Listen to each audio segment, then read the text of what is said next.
Hi, it's Dwyer, gamblersadvisory.com, dwyerboxingnews.com. Remember, the opinion you should follow should be your own. Just consider this video to be a second opinion from a complete stranger online. It is August the 28th, 2012. Here are the stories that fascinate me. It looks like James Kirkland is suing his promoter, Golden Boy, and his manager, Cameron Duncan. Right? Kirkland apparently feels that he just hasn't gotten the big fights and the big money. Let me just give some advice directly to James Kirkland. James, whoever advised you to file this lawsuit, you need to fire them immediately.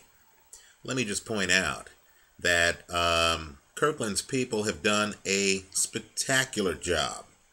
Spectacular. With a fighter who, quite frankly, has had some personal issues.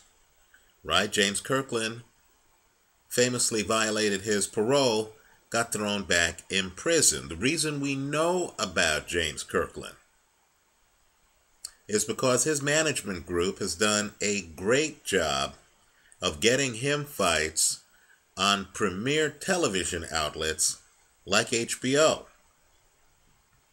Let me also point out that, fighters need to figure out who the powers are in boxing. When your promoter is Golden Boy or Top Rank, you really don't want to burn the bridge, right? These are promoters who get their fighters in marquee pay-per-view events and on TV. Let me also point out, too, that Kirkland needs to be careful. His trainer, Ann Wolfe, literally helped him resuscitate his career after he turned his back on her earlier on. Right? It was Ann Wolfe who was in his corner when Kirkland revived his career against Alfredo Angulo. So young fighters need to stop focusing on percentages, and they need to start focusing on exposure.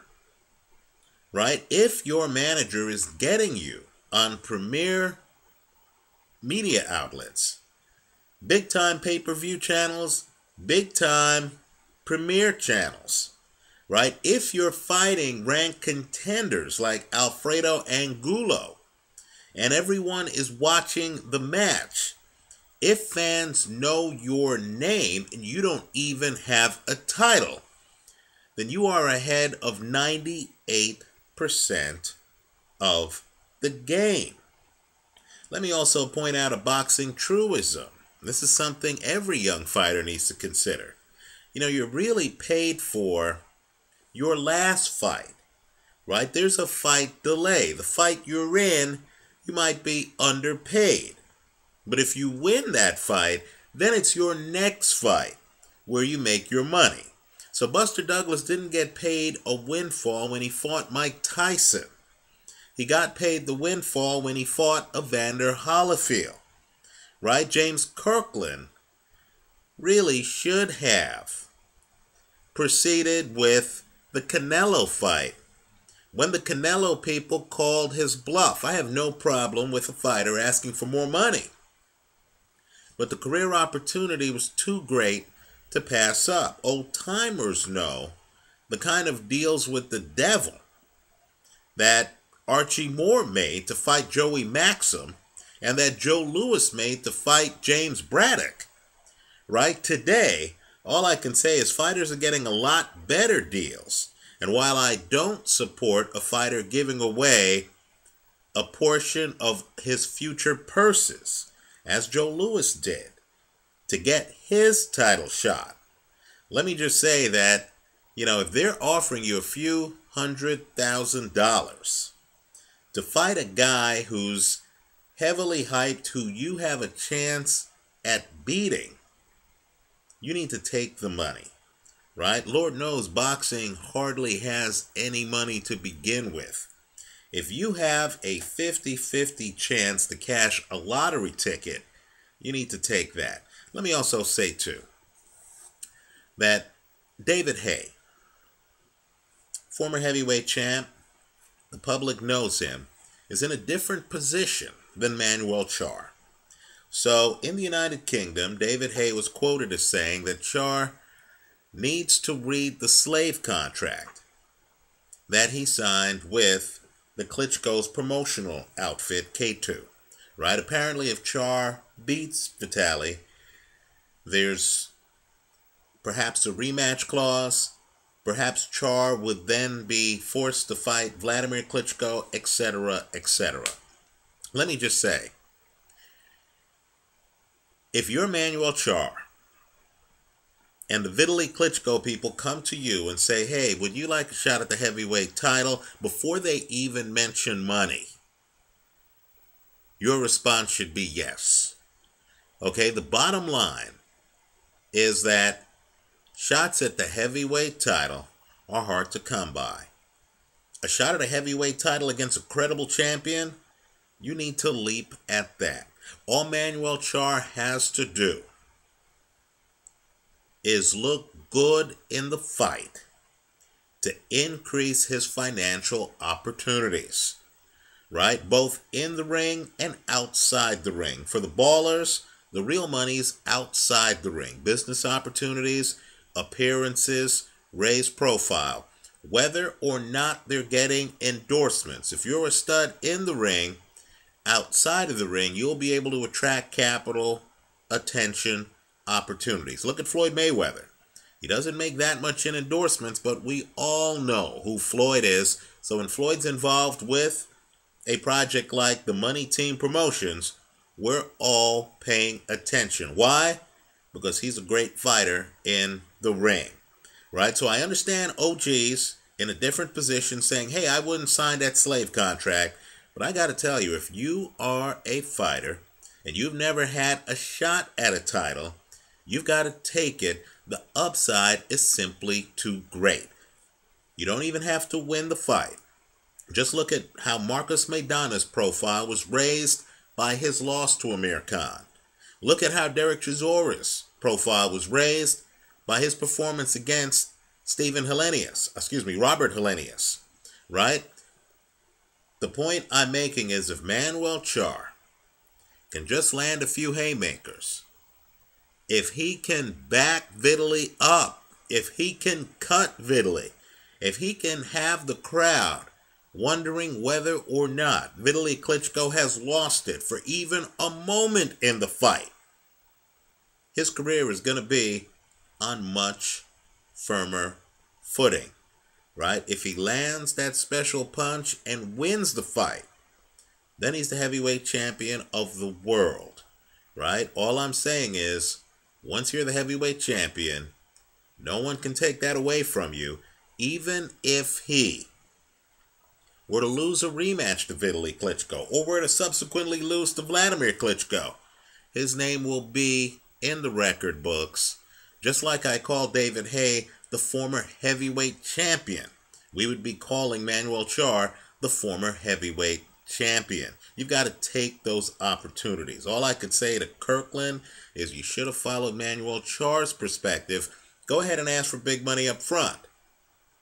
But if the champ says, look, this is the best offer we're going to give you, take that opportunity, right? Archie Moore may never have gotten a shot at the light heavyweight championship were it not for him accepting Joey Maxim's terms. We know about Archie Moore today. He's a boxing Hall of Famer. He might not even be the best light heavyweight in history, right? That might be Ezra Charles. But of course, Ezra Charles never got a shot at the light heavyweight championship. So Charles had to fight outside of his division. When he got a shot at the heavyweight championship, he actually went ahead and beat Joe Louis, right? My point to you is simply that, when you get a shot at the title, you've got to take it. James Kirkland, what are you doing? You have one of boxing's best managers you have one of boxing's best promoters, you go to war with those people, not against those people. Let's talk about Stieglitz against Abraham. Now, the over delivered, right? In fact, the fight went the distance, right? So to my gambling subscribers, the over delivered for you, right? At a minimum, you should have been hedged on the play. I'm sure most of you profited. But let me just say this. Stieglitz should have done far better. He had the superior hand speed by a wide margin. He had the superior foot speed. But he fought a bad fight, right? Abraham, who's limited. I know in Germany right now they're celebrating him. He's limited, but he's very smart. And he used ring savvy to beat, quite frankly, a better athlete, right? Let me just make a couple of points, right? You know, if you're fighting a guy and you know that the guy is pulling a page out of the Sugar Ray Leonard versus Marvin Hagler playbook and the Ali playbook, where the guy, you know, waits for the first 2 minutes of every round, then comes on strong the last minute to try to steal the round. If you know that's going to happen, and you're the guy who's won the first 2 minutes of the round, what are you doing standing in front of the guy with a minute to go?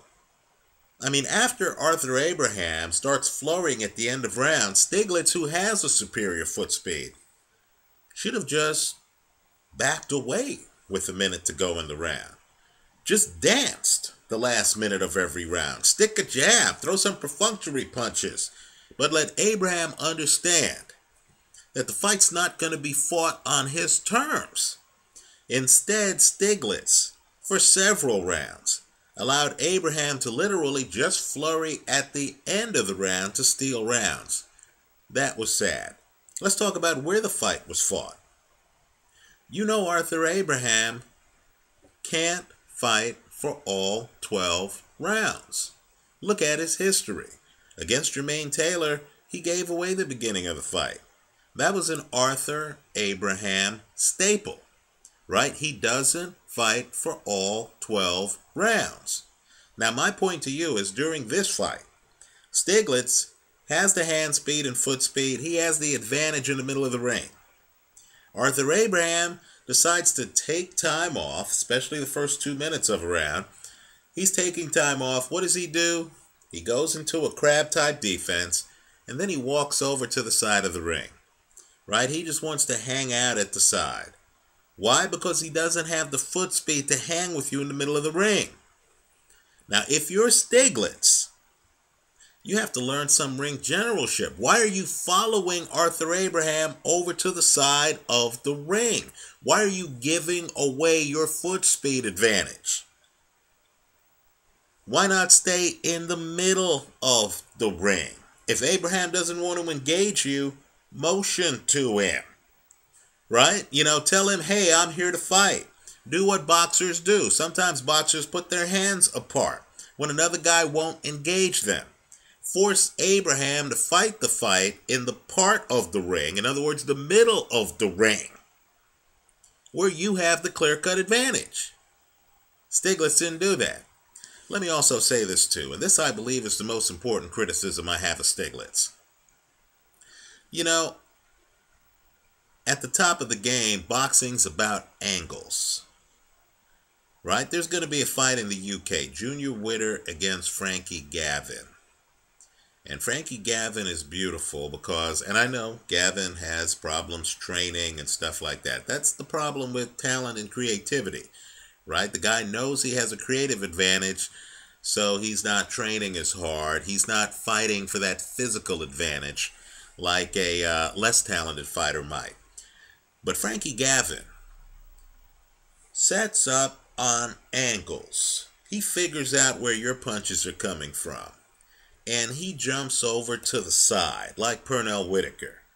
And he's hard to hit, right? Because he's not right in front of you. He's off at the side and he's bending, right? So some of your punches, if he's off at this side, your left hand's going to, sail over his head. right? He has your other hand, your right hand blocked, right? He's coming down the pike with straight punches, and he's constantly moving to make sure he's not right in front of you. Now here, given that Arthur Abraham is slow and ponderous, how is it that Robert Stieglitz is getting hit with Abraham's jab? What is Stieglitz doing standing right in front of Abraham? Compare and contrast Stieglitz to Carl Froch. Now keep in mind, Froch has a big punch. But if you look at the Froch fight against Abraham, Froch is hardly getting hit with any Abraham jabs because Froch is playing angles, right? Froch is over here, Froch is over here, Froch is controlling distance. He's moving in, he's moving out, and this is a heavy-handed guy who, if he wanted to, could set up shop in the trenches and try to take you out. Instead, Froch, who actually has serious boxing skills, literally uses them to shut out Abraham, right? Because Abraham didn't know where Froch was going to be next, right? If you're an angle guy, it's hard to know where you're going to be, right?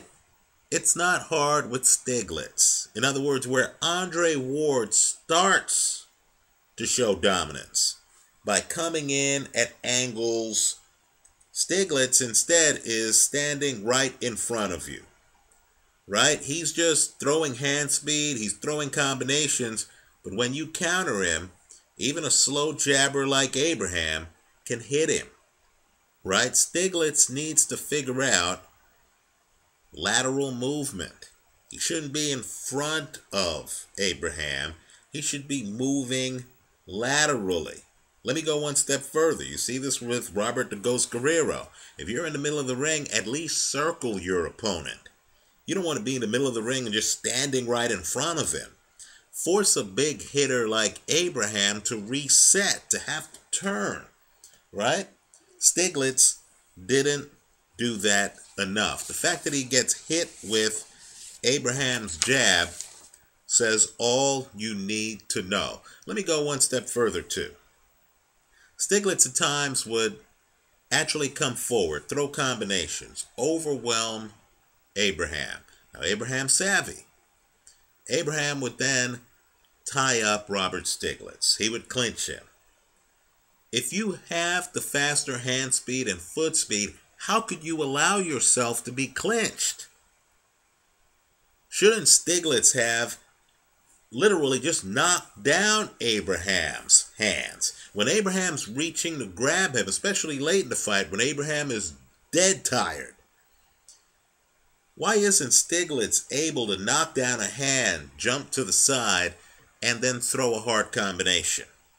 How could Stieglitz actually allow Abraham to take breathers? Outrageous. Let me just say this too. I want viewers to look at the start of the 12th round of that fight. Right now, keep in mind, I'm a happy camper. You know, the fight went over, right? But all I'm saying is Stieglitz should have done a lot better. Look at the start of the 12th round. Stieglitz's physical superiority is obvious. What he's missing is up here. He just doesn't know the sport that well. He's the runner who can run fast but doesn't know the technique. Right? At the start of the 12th round, he literally opens up a can of whip blank on Arthur Abraham, and Abraham is just playing out the string. Right? Abraham seems to sense that he has the fight won. Right? All I'm saying is, if you're Stieglitz and you have that kind of hand speed, and you move that much better than the other guy, how could you not have jumped to the side, dug in some body punches, had Abraham spinning like a top and stuff like that? Let me also point out too, when Abraham goes into the full, shell defense, why does anyone continue punching him?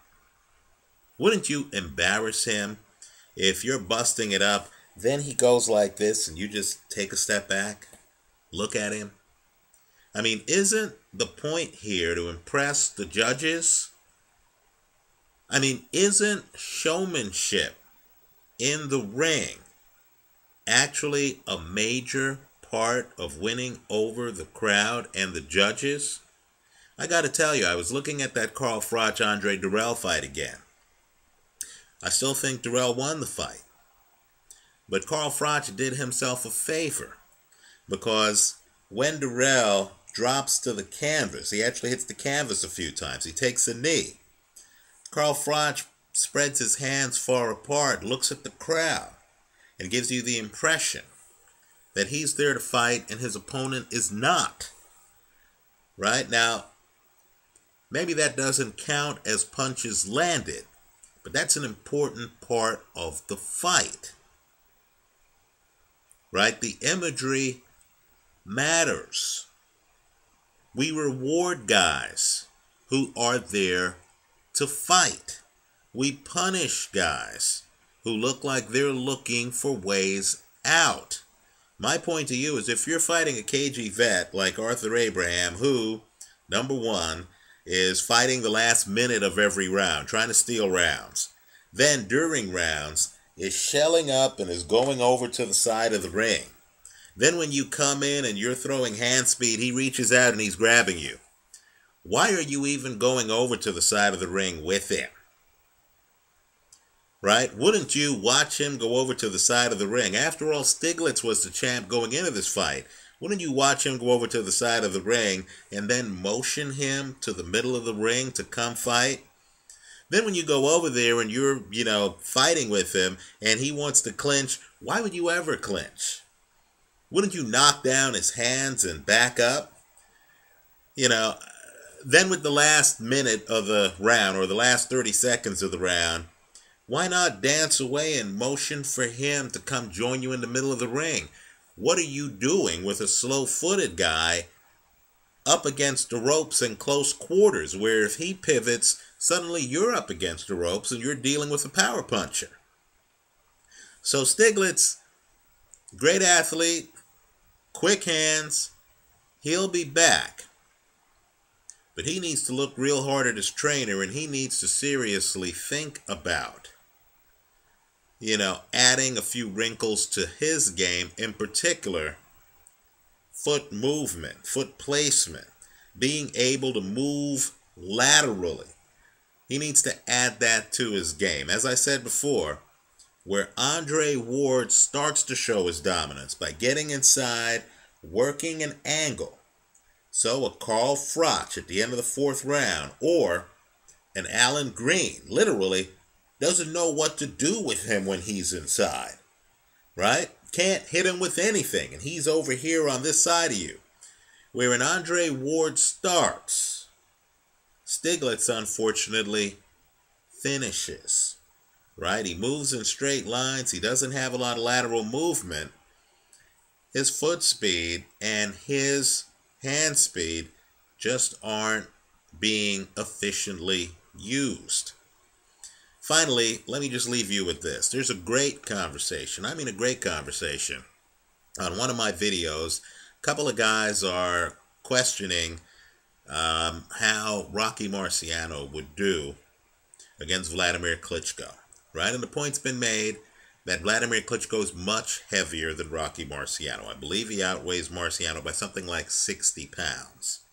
Right? Let me just say, my own opinion is that Marciano is exactly the kind of guy who would give Vladimir Klitschko all kinds of problems. Styles make fights. If you look at the super fight between Ali, another guy who stood up and threw a jab, right? Tall guy, right? And Rocky Marciano.